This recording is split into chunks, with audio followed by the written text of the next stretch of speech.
Bueno, vamos a buscar en el Nuevo Testamento, de seguir el libro de Hebreos, capítulo 11, verso 7. Estoy enfocando el tema de la fe en la familia, y al hablar de la familia, por supuesto que debemos hablar no solo de la fe que debe haber en el seno de la familia, sino también de las finanzas familiares, tema que lo trataremos posteriormente. Bien, veamos Hebreos 11 desde el verso 7. Por la fe, Noé, cuando fue advertido por Dios acerca de cosas que aún no se veían, con temor preparó el arca en que su casa se salvase. Y por esa fe condenó al mundo, y fue hecho heredero de la justicia que viene por la fe. Parece que todo el mundo sabe y habla del Titanic, no solo por las películas producidas con ese tema, sino porque el Titanic fue una realidad histórica. Antes de su viaje inicial, se decía que nada podía hundir ese barco, y en su primer viaje, eso mismo es lo que sucedió, se hundió. En su tiempo fue un verdadero y monstruoso palacio flotante, incomparable en lujo y esplendor. Tenía enormes salones de baile, canchas de tenis, baños, saunas, salones de belleza, muebles exquisitos, vajillas finísimas, toda una fantasía hecha realidad. El Titanic se ha convertido a través del tiempo en una lección objetiva usada por gente religiosa y secular, y seguirá haciéndolo hasta cuando Jesucristo regrese. Al estudiar este asunto del Titanic, hay algunas cosas que llaman poderosamente la atención. Por ejemplo, la confianza de aquellos que la denominaron como la nave más segura del mundo. De hecho, se hacía énfasis en que el Titanic estaba construido de tal manera que prácticamente era imposible que se hundiera. Y creo que eso fue lo que atrajo a los pasajeros, el saber que, de acuerdo a la propaganda, el Titanic era el único y el más grande navío del mundo que no podía hundirse. Y claro, sobraron los pasajeros para el primer viaje del Titanic. Es más, se dice que cientos de pasajeros quedaron en lista de espera para el siguiente viaje. Estoy seguro que después de la tragedia del Titanic, durante su viaje inaugural, esos pasajeros que quedaron en lista de espera habrán estado muy agradecidos de no haber podido viajar. Bruce Ismay fue el presidente de la empresa Estrella Blanca, propietaria del Titanic, y en declaraciones a la prensa manifestó lo siguiente: es imposible imaginarse alguna circunstancia que podría causar que el Titanic se hunda. La moderna tecnología utilizada en la construcción de este barco ha previsto todas y cada una de las posibilidades que ocasionarían que cualquier otra nave se hunda. Y luego, con verdadera arrogancia, declaró: ni Dios mismo podía hundir este barco. Y con esta confianza extrema, el Titanic inició su primer viaje. Pero no solo había esta confianza, sino, y hasta cierto punto, un espíritu de placidez, de descuido, de orgullo en la tecnología y de arrogancia en lo que el hombre había logrado al construir esa verdadera nave gigante de los mares. Después de la tragedia, una de las personas que se salvó declaró: estábamos en una verdadera diversión. Las risas y el jolgorio eran las cosas más importantes de esa noche. El tiempo era excelente. La comodidad y el lujo a bordo eran exactamente lo que se nos había prometido. Y por eso nos parecía que los días pasaban demasiada prisa. Yo pensaba que podía vivir así toda mi vida. Miles de personas navegando en lo que aparentemente era un barco que jamás podía hundirse. Todos gozando de un tiempo maravilloso, y los encargados del cuidado y atención a los pasajeros repetían constantemente por las noches: todo está bien. Y las lámparas alumbran brillantemente. Sin embargo, muy pronto esas lámparas dejaron de brillar en el Titanic. La noche del 14 de abril de 1912, lo único que se deslizaba rápidamente sobre ese sector de la superficie del Océano Atlántico era ese majestuoso transatlántico. Las estrellas eran como lámparas encendidas en el terciopelo negro de la noche. Y en el interior del Titanic, los pasajeros se divertían, bailaban, comían, jugaban, y algunos, estoy seguro, habrán estado durmiendo. Y de pronto lo inaudito, lo inimaginable, lo imposible, la tragedia, el costado del Titanic chocó contra un témpano de hielo cuya presencia no fue advertida ni notada por nadie. El barco había estado navegando a la regulada velocidad de 22 nudos por hora, o sea, más o menos unos 40 kilómetros por hora. Y a las 11:40 minutos de la noche, el témpano de hielo abrió una profunda brecha de casi 100 metros en el costado metálico del Titanic. Y paulatinamente fue inundando las cámaras a prueba de ilustraciones, las mismas que se llenaron una tras otra, y el Titanic se fue hundiendo lenta, pero inexorablemente. Lo extraño es que ninguna alarma sonó, pero la noticia gradualmente se fue esparciendo. Sin embargo, muy pocos a bordo parecían preocupados, aún sabiendo que habían chocado contra un gigantesco témpano de hielo, y aquellos que mostraron alguna preocupación se conformaron en la seguridad de que todo estaba bajo control, y que por eso no habían hecho sonar la alarma. A muchos incluso se les dijo que a pesar de la realidad del choque con el témpano de hielo, no había ningún peligro. Y la gente continuó divirtiéndose, bailando, comiendo, jugando, etc. Sin embargo, ya para las 2:45 de la mañana, una bengala fue disparada al aire. La primera de 8 que fueron lanzadas como llamadas inútiles de auxilio.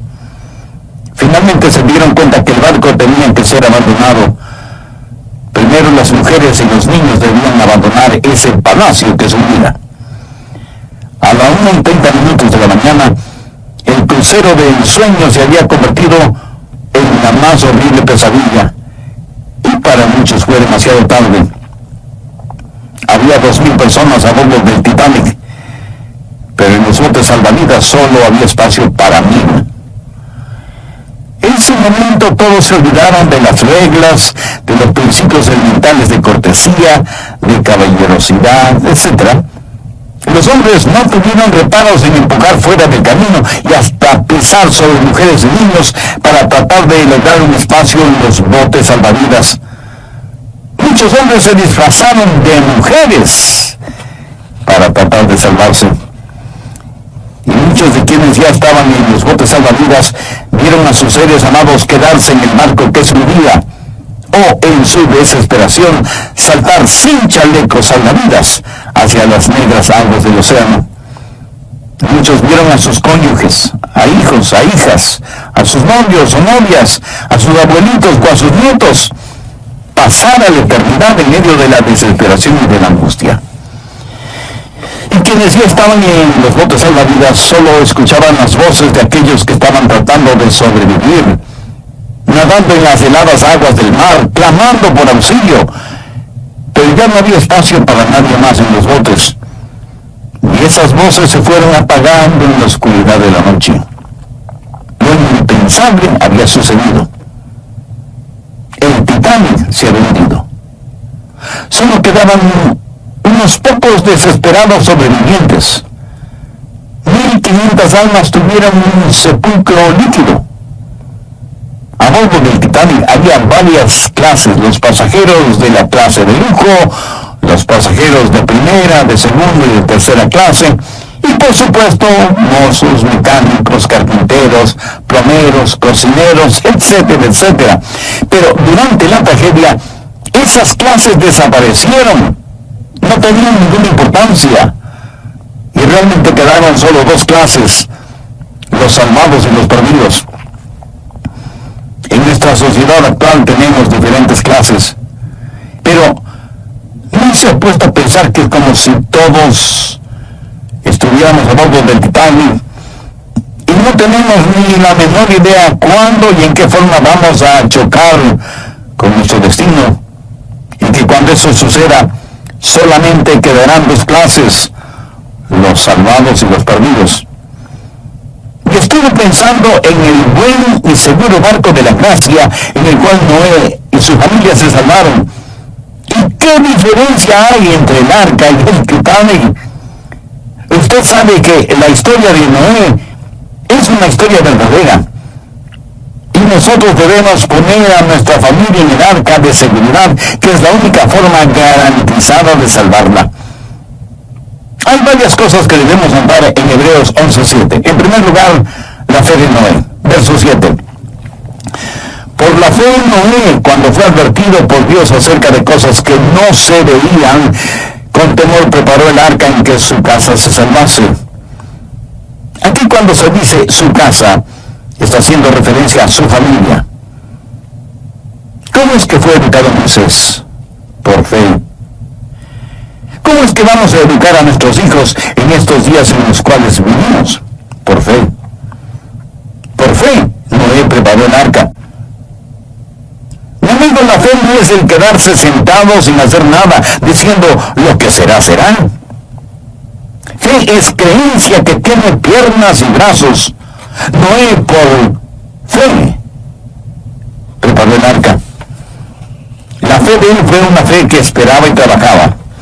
Por 120 años estuvo construyendo el arca con el juicio de Dios por delante y el sonido de los martillos por detrás.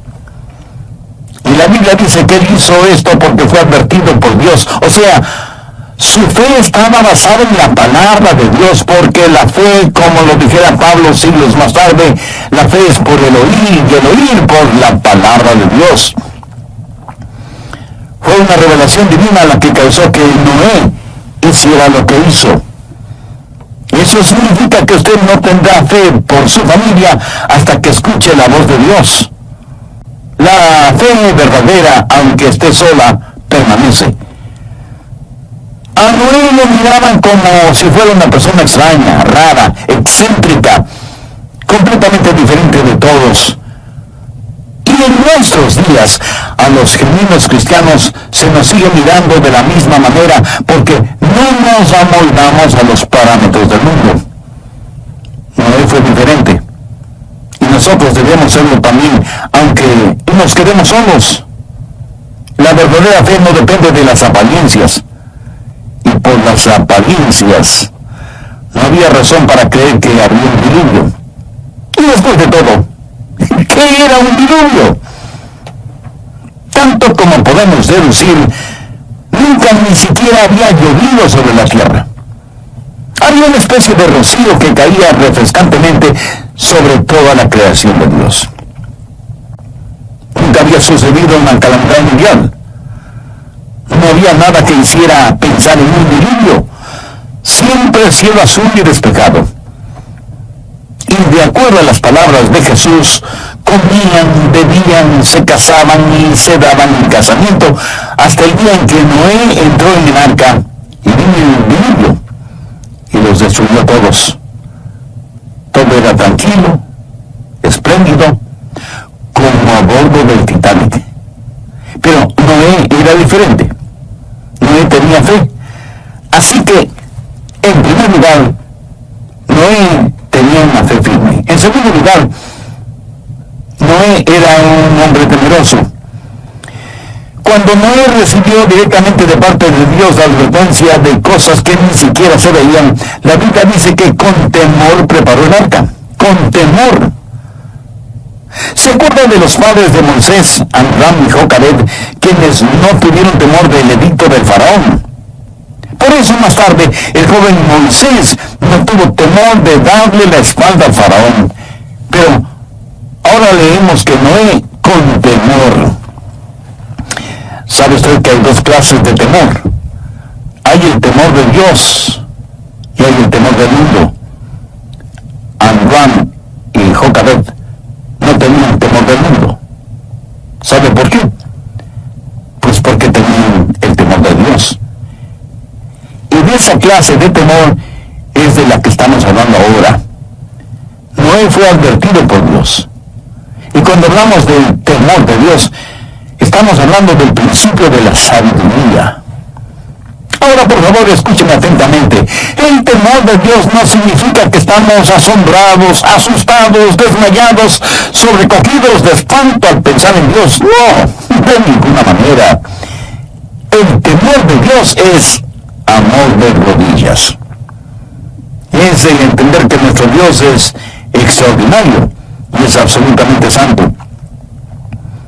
A veces escucha a personas decir que no creen en ninguna religión basada en el miedo. Yo no estoy de acuerdo con quienes así piensan. Y creo que esas personas no son honestas al decir tal cosa. ¿Sabe por qué? Porque aunque no lo admitamos, nuestra vida cotidiana está basada en el temor. Tenemos un menú de hambre, por eso comemos. Tenemos resfríos y catarros, por eso nos arropamos bien y tomamos medicinas, aunque sean caseras. Tememos que los ladrones vengan a robar en nuestra casa, por eso cerramos puertas y ventanas y ponemos más de una cerradura y cerramientos y alarmas, y tenemos perros y seguridad privada en el vecindario, etcétera, etcétera, etcétera. Cada día, aún sin proponernos, ejercitamos nuestros sentidos de supervivencia. Pero ¿sabe cuál es el mayor peligro que el hombre enfrentará? Es la ira de Dios contra nuestro pecado e incredulidad. Por lo tanto, cualquier hombre es realmente sabio cuando, movido por el temor, busca el estar bien con Dios. En Mateo 10:28 encontramos las siguientes palabras de Jesús: y no temáis a los que matan el cuerpo, mas el alma no puede matar. Temed más bien a aquel que puede destruir el alma y el cuerpo en el infierno. En otras palabras, no tema a la gente del mundo, tema a Dios Todopoderoso. El supremo peligro será el estar frente a Dios sin haber sido perdonado. Y francamente, yo prefiero que, aunque sea por temor, la gente busque a Dios, a que por no tener temor terminen sus vidas en el infierno. Hay algo sobre lo cual recibimos advertencias. Noé, con temor y todo, cumplió con lo que se le había ordenado. Hace años leí de unos marineros que le preguntaron a su capellán: ¿cree usted en el infierno? Y el capellán contestó: por supuesto que cree en el infierno. ¿Por qué le preguntan?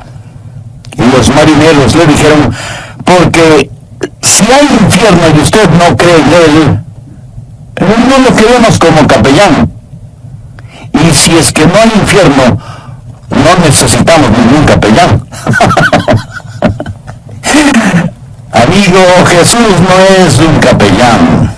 Jesús, siendo quien es, el Hijo de Dios, el Rey de Reyes y el Señor de Señores, es el único que puede perdonarnos de nuestras faltas, de nuestros pecados y salvarnos de la ira venidera. Como padres, ¿cómo podemos enfrentar la propaganda de beber responsablemente? ¿Qué podemos hacer al respecto? Primero, no tener absolutamente ningún licor en el hogar. Segundo, cuando sus hijos salen por la noche, levántese a recibirlos cuando regresen. Abráceles y de paso podrá percibir su aliento. Mi amigo, es mejor perder unas horas de sueño que perder a sus hijos. Tercero, de vez en cuando lleve a sus hijos a la sala de emergencia de algún hospital, especialmente viernes y sábados, para que vean a las víctimas de accidentes relacionados con los licores, para que escuchen lo que dicen doctores y enfermeras sobre cada caso. Cuarto, cada ciudad del mundo tiene calles en donde uno puede ver a borrachos durmiendo en las aceras, muchas veces sobre su propio vómito. Lleve a sus hijos para que vean las consecuencias de lo que comenzó con la frase: voy a beber responsablemente. Deje que sus hijos vean más allá de la realidad virtual, de la atractiva propaganda en radio y televisión. Deje que vean la realidad actual. Proverbios 21:11 dice: cuando el escarnecedor es castigado, el simple se hace sabio. Aquí la palabra simple significa inocente, crédulo, que no tiene ningún discernimiento y que cree todo lo que ve en forma de propaganda, y no solo eso, sino que lo promociona. Vivimos en una sociedad hedonística en donde Satanás usa el entretenimiento para que terminemos aceptando aún lo inaceptable. Por ejemplo, las comedias en horario especial en la televisión. Cuando por medio de ellas se nos enseña a reírnos del pecado, nunca lo consideraremos en serio como pecado. 88% de las comedias tienen situaciones sexuales que no dejan nada a la imaginación. Su contenido es totalmente inmoral, ofensivo por su lenguaje y degradante por su mensaje, y sin embargo, miles y miles de padres, aun creyentes, usan la televisión como niñera. ¿No es eso una manera de aprobar toda la inmoralidad que en la iglesia condenamos? El conflicto es espiritual. Detrás de la industria licorera, detrás del mundo del entretenimiento, detrás del sistema educativo humanista y evolucionista, hay una mente maestra. Y la única respuesta para un conflicto espiritual es la fe. Amram y Jocabed no tuvieron temor del decreto del faraón porque, por fe, vieron al Rey de Reyes. Cuarto, la fe ve cada desafío como algo que puede solucionarse. Ellos tuvieron un problema y lo solucionaron. No se intimidaron por el decreto del rey, ni por ese siniestro ministro del miedo que es Satanás. Y al no tener miedo, ellos hicieron algo. Rechazaron el ceder al espíritu de temor con que Satanás trata de seducir y destruir a nuestros hijos. Se negaron a ser ociosos y pasivos, egoístas y cobardes. Amram y Jocabed, ¿qué es lo que hicieron? Pues tomaron a su precioso bebecito y lo pusieron en una canasta calafateada, una especie de brote chiquito, y pusieron esa canasta en las aguas del río Nilo. Deseo que ponga mucha atención en este evento. No fue hecho con actitud fatalista. No dijeron, oh, nada podemos hacer, así que lo que será, será. No. Si usted tiene un jardín y no lo cuida y se preocupa por él en forma sistemática, muy pronto lo que tendrá será un campo de hierba mala. La actitud de Amram y Jocabed tampoco fue una actitud fanática, o sea, no lo tiraron simplemente a las aguas del Nilo diciendo, si Dios quiere salvarle, pues le salvará. No. Más bien construyeron y adecuaron una pequeña canasta hecha de juncos ribereños, pusieron al bebé Moisés en ella y confiaron en la protección de Dios. Y eso, mi amigo, no es ni fatalismo ni fanatismo, eso es fe. Tal vez alguien me pregunte, pastor, ¿cómo sabe que eso fue fe? Fácil, porque hicieron algo. Busque Santiago 2:17. Así también la fe, si no tiene obras, es muerta en sí misma. Escúcheme porque lo que voy a decir es importante. La verdadera fe nunca es ociosa o inactiva. Proverbios 22:6 comienza diciendo, instruye. Y esto no significa enseñar, sino preparar a alguien para una competencia por medio del ejercicio de la disciplina mental y física para lograr un objetivo previsto. Está usted orando, instruyendo, enseñando, actuando por sus hijos. Asisten como familia a una iglesia sólida, fundamental, que cree que la Biblia es la palabra de Dios y la predicación es cristocéntrica. Los profesores y profesoras de la escuela dominical, los que le enseñan a usted y a sus hijos cada domingo, son creyentes espiritualmente maduros. Tienen una fe bíblica y su vida hogareña es ejemplar. Vive usted frente a sus hijos por precepto y ejemplo. ¿Lo ven? El instruir es mucho más que simplemente enseñar. ¿Alguna vez ha visto a un hombre entrenando a su perro? Me parece que algunos padres pasan más tiempo entrenando a sus perros que instruyendo a sus hijos. Y por las noches se aseguran de que el perro esté bien seguro en su perrera, pero dejan que sus hijos salgan, ¿quién sabe a dónde? Quiero que le diga algo. Bueno, eso para mí no tiene ningún sentido. Pasar más tiempo y preocuparse más por el perro que por los hijos. La verdadera fe es creencia con piernas. Y muchos padres se escudan diciendo, bueno, estoy pagando para que reciban una buena educación. Teddy Roosevelt, expresidente de los Estados Unidos, alguna vez dijo, cuando solo se educa la parte intelectual de un hombre y no la parte moral, lo único que se está haciendo es creando un peligro para la sociedad. Escúcheme, ni la escuela, colegio o universidad, ni los clubes deportivos o sociales, ni la iglesia, ni los consejeros familiares, ni los mejores programas recreativos pueden reemplazar a la instrucción en el hogar. Nadie puede hacer lo que se supone usted debe hacerlo. Esa es la diferencia entre el instruir y el educar. Usted le puede enseñar a su hijo algo, pero otra persona puede enseñarle algo diferente. Y su hijo puede decidir creer lo que la otra persona le enseñó.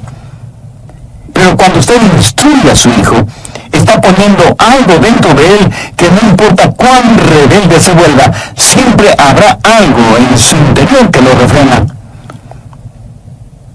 Un pequeño muchachito un día se enojó mucho con su mamá y decidió fugarse de su casa. Así que se montó en su triciclo y comenzó a pedalear furiosamente por la vereda. Un hombre que le vio le preguntó, pequeño, ¿qué estás haciendo? Estoy huyendo de mi casa. Y el hombre le dijo, bueno, si es que estás huyendo, ¿por qué estás dando vueltas y más vueltas alrededor del bloque? Y el niño le contestó, porque mi mamá me tiene prohibido cruzar la calle. Eso, mi amigo, se llama instrucción, entrenamiento.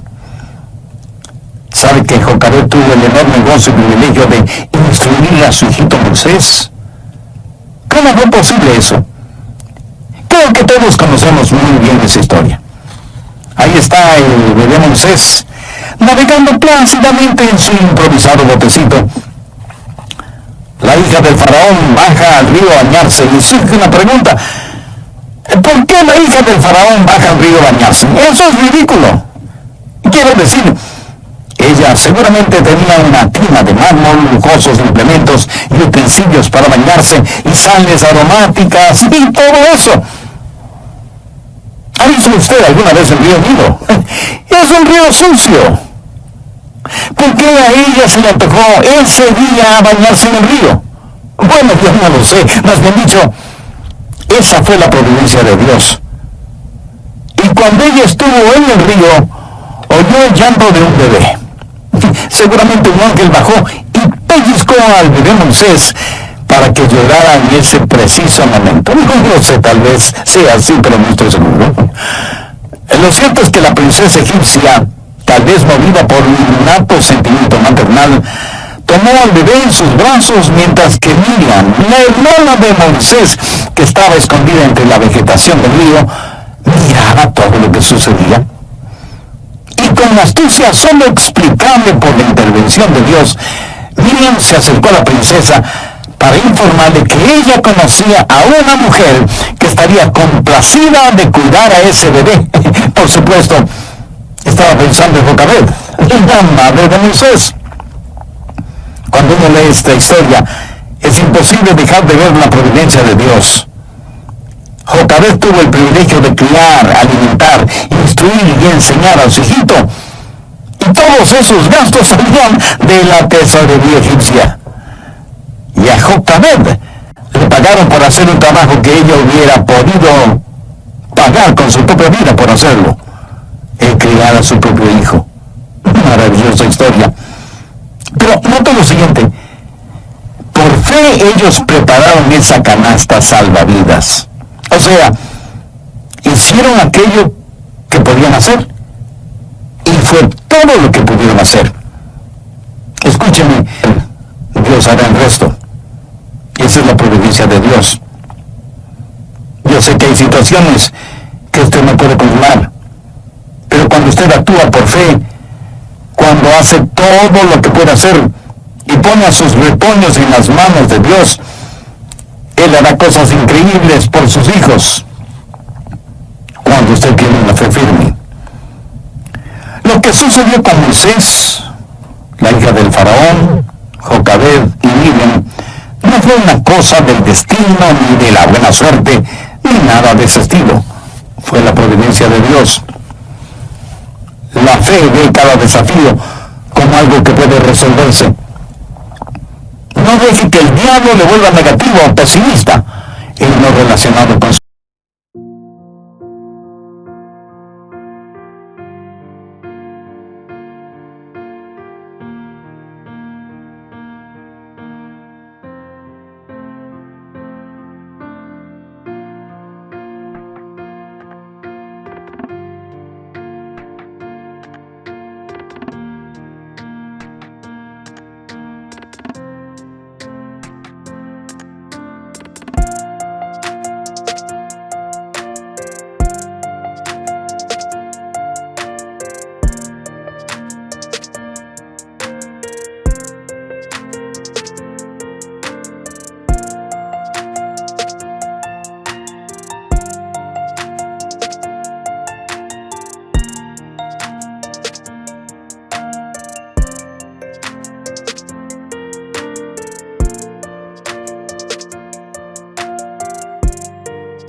hijos. Quinto, la fe ve cada decisión como significativa. Hebreos 11:24. Por la fe Moisés, hecho ya grande, rehusó llamarse hijo de la hija del faraón. En simple español, eso quiere decir que no quería que le llamaran nieto del faraón. ¿Por qué? Veamos los versos del 25 al 27. Escogiendo antes ser maltratado con el pueblo de Dios que gozar de los deleites temporales del pecado, teniendo por mayores riquezas el vituperio de Cristo que los tesoros de los egipcios, porque tenía puesta la mirada en el galardón.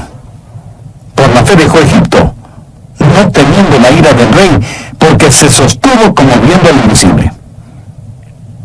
A no dudarlo, Moisés enfrentó tremendas tentaciones. Tenía ante él los placeres y los tesoros de Egipto, prestigio e influencia mundial. Egipto en ese tiempo era el imperio más poderoso de la tierra. Todo, absolutamente todo, estaba al alcance de Moisés, pero él tenía otro sistema de valores, porque la fe ve cada decisión como algo realmente importante. Estaba establecido un sistema de valores. Hebreos 11:26 dice, teniendo por mayores riquezas el vituperio de Cristo. Ahora, ¿quién hubiera pensado que el vituperio de Cristo sería más valioso que las riquezas de Egipto? Se ve que Moisés había estado pensando y concluyó que las glorias del futuro sobrepasaban y con mucho a los placeres del presente. Vio que ser un hijo de Dios era mucho mejor que ser nieto del faraón y tomó una decisión. Padres, escúchenme. Es una necesidad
lograr que sus hijos tomen las decisiones correctas si no ven en ustedes valores apropiados?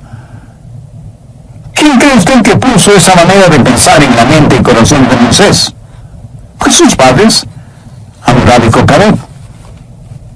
Cuando la valía fue establecida, entonces la virtud fue escogida. Mire lo que dice el verso 25. Escogiendo ser maltratado con el pueblo de Dios, que gozar de los deleites temporales del pecado. La fe ve cada decisión como importante. Como padres, ¿cuál es nuestro trabajo? Enseñar a nuestros hijos a tomar decisiones, a escoger, y todos debemos hacerlo. Usted, yo, todos nosotros siempre tenemos que tomar decisiones, tenemos que escoger, y si escojo no tomar una decisión, ya he hecho una decisión. Ahora escúcheme, todos debemos escoger, pero lo que no podemos escoger son las consecuencias de nuestras decisiones. Cuando usted escoge, o sus hijos toman una decisión, entonces lo que escogieron les escoge a ustedes. Si Moisés no hubiera tomado una decisión, se hubiera quedado donde estuvo. Escogió. Y la fe dice que cada decisión es importante. Al hacer la decisión correcta, un valor fue establecido, una virtud fue escogida y un pecado fue rechazado. Y Moisés se vio frente a una encrucijada. Si seguía por un camino, podría llegar a ocupar el trono del faraón, gozar de toda clase de placeres carnales, tener posesiones materiales y tener popularidad y poder. Si escogía el otro camino, ¿qué es lo que tendría? Vituperio y sufrimiento con el pueblo de Dios. Y muchos piensan que porque escogió lo segundo y rechazó lo primero, Moisés fue un verdadero tonto. Lo fue. Piénselo. Todo en este mundo parece que está diseñado para que nuestros hijos sigan por ese camino. ¿No quiere usted que sus hijos sepan hacer decisiones correctas? ¿No se siente bendecido cuando en una ceremonia matrimonial los novios declaran haber escogido primero a Cristo? ¿No siente gratitud a Dios cuando sus hijos le agradecen porque ustedes como padres tomaron el tiempo para instruirles, guiarles y educarles a fin de que ellos escojan el camino correcto? Padres, por favor, no pierdan esa oportunidad de transmitir a sus hijos la realidad de la fe. Vívala, demuéstrela, para que ellos también quieran poseerla. Crea usted en Dios por sus hijos y por cada área de la vida de ellos. Pídale a Dios que le aumente la fe, porque francamente como padres, si algo necesitamos es tener fe abundante, firme y segura. Después de todo, la Biblia dice en Hebreos 11:6, pero sin fe es imposible agradar a Dios. A esta realidad, permítanme añadir otra. No está en las páginas de la Biblia explícitamente, pero está en el libro de nuestra experiencia. Sin fe, usted será un verdadero fracaso como padre o madre, como abuelo o abuela. Por eso debemos orar constantemente para que Dios aumente nuestra fe y para que esa fe sea la base fundamental de la familia. Si usted aún nada sabe de esa fe bíblica, es porque no tiene una relación personal con Dios por medio de su Hijo, el Señor Jesucristo. ¿Por qué no hace esa decisión espiritual ahora mismo? Yo le voy a guiar en una corta oración. Usted repítala usando su